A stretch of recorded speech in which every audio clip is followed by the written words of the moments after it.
Baiklah, kali ini mari kita belajar tentang kesehatan reproduksi.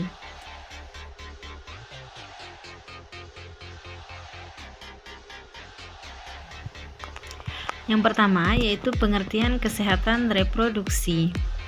Kesehatan reproduksi menurut WHO adalah suatu keadaan fisik, mental, dan sosial yang utuh, bukan hanya bebas dari penyakit atau kecacatan dalam segala aspek yang berhubungan dengan sistem reproduksi, fungsi, serta prosesnya. Remaja dan ciri-cirinya. Masa remaja dibedakan dalam yang pertama, masa remaja awal, yaitu rentan usia 10-13 tahun. Yang kedua, masa remaja tengah, yaitu rentan usia 14-16 tahun. Dan yang ketiga, masa remaja akhir, yaitu rentan usia 17-19 tahun. Berikut pertumbuhan fisik pada remaja perempuan. Yang pertama, mulai menstruasi. Yang kedua, payudara dan pantat membesar. Yang ketiga, indung telur membesar. Yang keempat, kulit dan rambut mulai berminyak. Yang kelima, vagina mengeluarkan cairan. Yang keenam, mulai tumbuh rambut di sekitar ketiak dan sekitar vagina. Yang ketujuh, tubuh bertambah tinggi. Perubahan fisik juga terjadi pada remaja laki-laki. Yang pertama, suara menjadi besar dan mantap. Yang kedua, tumbuh rambut di sekitar ketiak dan alat kelamin. Yang ketiga, tumbuh kumis. Yang keempat, mengalami mimpi basah. Yang kelima, tumbuh jakun. Yang keenam, pundak dan dada bertambah besar dan bidang. Dan yang ketujuh, penis dan buah zakar membesar. Secara psikis juga terjadi perubahan pada remaja laki-laki dan perempuan, seperti yang pertama, remaja lebih senang berkumpul di luar rumah dengan kelompoknya. Yang kedua, remaja lebih sering membantah atau melanggar aturan orang tua. Yang ketiga, remaja ingin menonjolkan diri atau bahkan menutup diri. Yang keempat, remaja kurang mempertimbangkan maupun menjadi sangat tergantung pada kelompoknya. Kita lanjutkan dengan pembahasan tentang menstruasi atau haid. Menstruasi pada mulai awalnya mungkin tidak teratur dan dapat terjadi sebulan 2 kali menstruasi.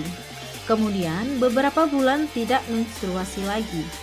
Hal ini memakan waktu sekitar 3 tahun sampai menstruasi mempunyai pola yang teratur dan terus-menerus sampai usia 50 tahun. Berikut kita akan pelajari siklus pada menstruasi. Yang pertama, indung telur mengeluarkan telur kurang lebih 14 hari sebelum menstruasi yang akan datang. Yang kedua, telur berada dalam saluran telur, selaput lendir rahim menebal. Yang ketiga, telur berada dalam rahim, selaput lendir rahim menebal dan siap menerima hasil pembuahan. Yang keempat, bila tidak ada pembuahan, selaput rahim akan lepas dari dinding rahim dan terjadi pendarahan. Telur akan keluar dari rahim bersama darah. Selanjutnya kita masuk pada pembahasan mimpi basah. Ketika seorang laki-laki memasuki pubertas, terjadi pematangan sperma di dalam testis. Sperma yang telah diproduksi ini akan dikeluarkan melalui vas deferens. Kemudian berada dalam cairan mani yang diproduksi oleh kelenjar prostat. Air mani yang telah mengandung sperma ini akan keluar yang disebut dengan ejakulasi. Berikut informasi tentang kehamilan. Kehamilan merupakan akibat utama dari hubungan seksual.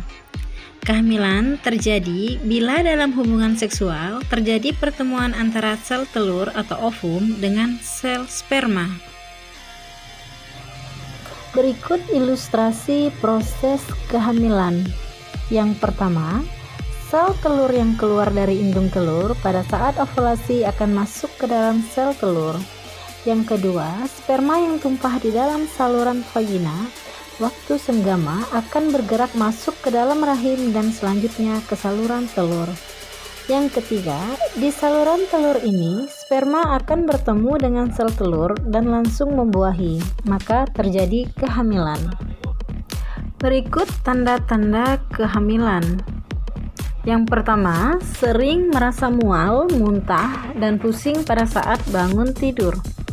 Yang kedua, mengantuk, lemas, letih, dan merasa lesu. Yang ketiga, amenorrhea atau tidak mengalami haid. Yang keempat, nafsu makan menurun, namun pada saat tertentu menghendaki makanan tertentu. Yang kelima, dibuktikan dengan tes laboratorium. Dan yang keenam, terjadi perubahan fisik seperti payudara membesar dan sering mengeras, dan daerah sekitar puting membesar. Berikut beberapa pertanyaan yang ada kaitan dengan materi tersebut. Yang pertama, apa pengertian kesehatan reproduksi menurut WHO? Yang kedua, sebutkan perubahan fisik yang terjadi pada remaja laki-laki dan perempuan. Yang ketiga, bagaimana proses terjadinya mimpi basah? Dan yang keempat, sebutkan tanda-tanda kehamilan. Demikian materi kali ini, terima kasih.